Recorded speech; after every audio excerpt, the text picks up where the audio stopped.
তীব্র তাপপ্রবাহ থেকে রক্ষা পেতে আজ সকাল 10টায় ঈশ্বরদী কেন্দ্রীয় ঈদগাহ ময়দানে খোলা আকাশের নিচে সালাতুল ইস্তিস্কার 2 রাকাত নফল নামাজ আদায় করা হয়।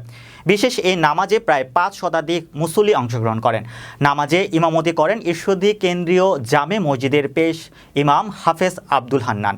ঈশ্বরদী প্রতিনিধি মোহাম্মদ রাসেল আলী জানান, নামাজ শেষে অনাবৃষ্টি ও তীব্র তাপদাহ থেকে মুক্তির জন্য বিশেষ মোনাজাত পরিচালনা করেন মাওলানা আব্দুল হান্নান। স্থানীয়রা জানান, তীব্র তাপদাহে জনজীবন অতিষ্ঠ। খাল বিল নদীনালা শুকিয়ে চচির হয়ে গেছে। নলকূপ থেকে উঠছে না পানি।